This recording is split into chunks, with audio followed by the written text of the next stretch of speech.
जब किस्मत मेहरबान होती है ना तो ऐसा ही होता है, जो नहीं सोचा हो वो सारी चीजें होने लगती है और खुद ब खुद फायदा होने लगता है। अभी जिस तरीके से दुनिया भर में उथल पुथल मची है, इस उथल पुथल के बीच में दुनिया भारत की तरफ दौड़ी है और सबसे ज्यादा बड़ा फायदा भारत को होता हुआ दिख रहा है। अभी एक सीन हो रहा है और सीन क्या हो रहा है, यूक्रेन को ऐसा लगता है जैसे S-400 का तोड़ पता चल गया है। स्क्रीन पर एक आर्टिकल देखिए, यूक्रेन भी कम नहीं है और रूस भी कम नहीं है। यूक्रेन जिस तेजी के साथ S-400 को तबाह कर रहा है, रूस उसी तेजी के साथ रिप्लेस भी कर दे रहा है। अगर एक तबाह हुआ दूसरा लाकर खड़ा कर दे रहा है। लेकिन ये कब तक चलेगा, ये चलना थोड़ा मुश्किल है। अब ऐसे में रूस भारत से क्या चाहता है, जानेंगे जियोपॉलिटिक्स में क्या कुछ चल रहा है। हमेशा की तरह जानने को मिलेगा बहुत कुछ। आइए जानते हैं इन खबरों को विस्तार से। भारत, ये सदी भारत की सदी है, ये साफ साफ दिखने भी लगी है। अभी भारत के नए CDS आए हैं और नए CDS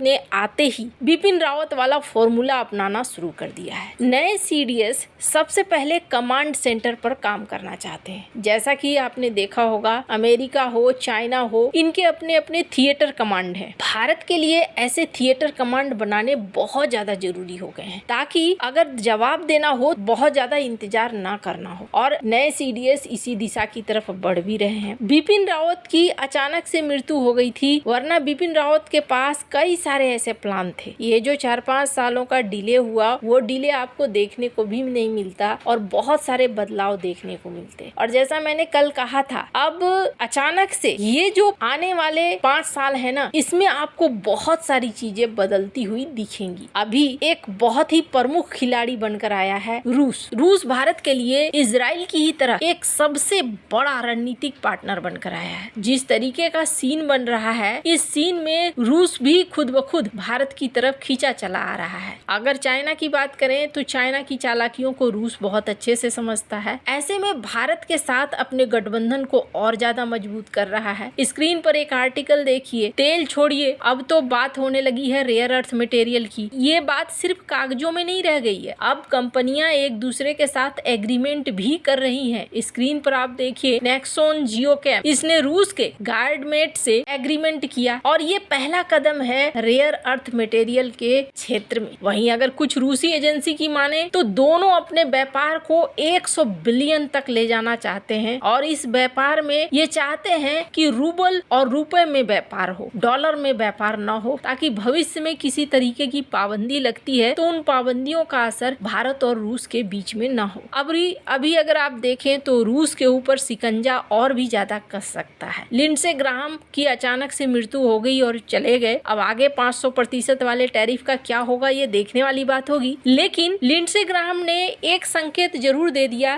कि अमेरिका की पॉलिसी में रूस के लिए, भारत के लिए परेशानियां अभी लिखी हुई है और दोनों के व्यापार को वो नहीं चाहेगा कभी कि मजबूत हो। फिलहाल यूक्रेन एक बहाना भी बना हुआ है, पर रूस और भारत की बात करें तो दोनों तेल भी खूब खरीद रहे हैं। साथ ही साथ ये भी देखने को मिल रहा है कि रूस भारत से भी तेल खरीद रहा है और कई पेट्रोलियम प्रोडक्ट खरीद रहे हैं। दोनों कई सेक्टर्स में एक दूसरे के साथ आ रहे हैं। पर अब एक जो नया ऑफर है, ये ऑफर बेहद खास है। अभी रूस में राष्ट्रपति पुतिन के घर को सुरक्षित करने के लिए जिस चीज का इस्तेमाल किया जा रहा है वो S-400 नहीं है। S-400 को लेकर कहा जा रहा है कि यूक्रेन को किसी न किसी तरीके से इसकी तोड़ मिल गई। ऐसे में मॉस्को को सुरक्षित किया जा रहा है S-500 से। S-500 S-400 के मुकाबले कई गुना ज्यादा एडवांस एयर डिफेंस सिस्टम है। वैसे तो अगर भारत की बात करें तो भारत खुद भी S-400 जैसा अपना डिफेंस सिस्टम बना रहा है। भारत ने पहले ही बैलिस्टिक मिसाइल डिफेंस फेज 1 तैनात कर दिया है, जिसे भी ज्यादा एडवांस बनाया जा रहा है ताकि बैलिस्टिक मिसाइलों को भी रोक सके। हाल ही में भारत सरकार ने BMD फेज 2 के डेवलपमेंट की मंजूरी दी, जिसका मकसद था बेहतर इंटरसेप्शन क्षमताओं के साथ लंबी दूरी की बैलिस्टिक मिसाइल खतरों का मुकाबला करना। इसके अलावा भारत ने BMD फेज 3 पर भी काम शुरू कर दिया है, यानी कि एक multi layered missile defence shield, जिसको भारत बनाना चाहता है। पर इसी बीच ये देखने को मिल रहा है कि रूस ने भारत को एक बहुत बड़ा ऑफर दिया है। यह ऑफर जल्दी कोई नहीं देगा। रूस ने भारत को प्रोजेक्ट सुदर्शन चक्र के लिए अपने सबसे एडवांस एयर डिफेंस सिस्टम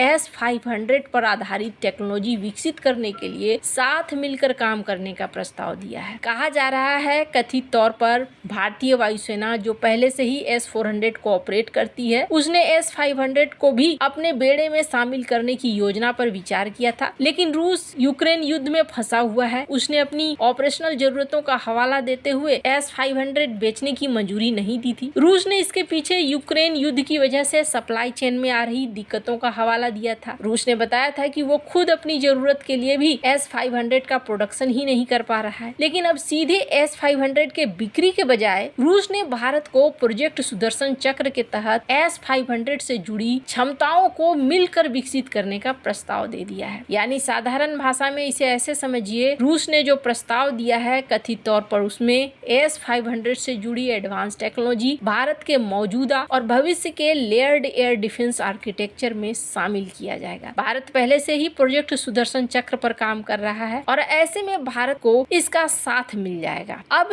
ऐसा होने से क्या होगा, ये स्टील्थ लड़ाकू विमानों को भी आसमान में कई 100 किलोमीटर की दूरी पर मारकर गिरा सकता है। और मैंने क्यों कहा था वक्त बड़ा बलवान और काल बड़ो शिकारी। अभी इजराइल भी भारत के पास तामीर मिसाइलों को बनाने के लिए आ रहा है कि उसे आयरन डोम के लिए मदद चाहिए। वहीं रूस भी S-500 के लिए भारत की तरफ दौड़ा आ रहा है और ये सारे कार्यक्रम अगर होते हैं तो ये मेक इन इंडिया कार्यक्रम के तहत ही होंगे। इसका मतलब ये है कि भारत के पास इनकी टेक्नोलॉजी भी आ सकती है और अगर टेक्नोलॉजी आ जाएगी तो फिर भारत के लिए बहुत आसान हो जाएगा डिफेंस के मार्केट को पकड़ना। और भारत इस सेक्टर में पीछे नहीं रहना चाहता है। अभी तो ये भी देखने को मिल रहा है कि भारत सरकारी संस्थाओं पर भी निर्भर नहीं रहना चाहता है और प्राइवेट प्लेयर्स को भी इसमें जोड़ रहा है ताकि भारत तेजी से उस जगह पर पहुंच जाए जिस जगह पर उसकी शक्तियों को कोई चुनौती न दे सके। और सबसे बड़ी बात यह है कि ये सब कुछ इतनी जल्दी हो रहा है, इसमें एक ही दिक्कत है जो दिक्कत भारत के लिए मुश्किल खड़ी कर सकती है। भारत के हथियारों का नाम है और भारत के हथियारों का नाम बढ़ भी रहा है, लेकिन समस्या ये है कि जिस तरीके से ऑर्डर आ रहे हैं या और भी ऑर्डर आने वाले हैं, कहीं भारत का प्रोडक्शन लाइन उस तरीके से काम कर पाएगा या नहीं, सभी चीजों की सही समय पर डिलीवरी दे पाएगा या नहीं, भारत को ये सुनिश्चित करना बहुत ज्यादा जरूरी हो जाएगा। आपको क्या लगता है, इन सब मामले में आपकी क्या राय है, कमेंट कर जरूर बताएं। जल्द मिलते हैं अगले वीडियो में नई खबर के साथ।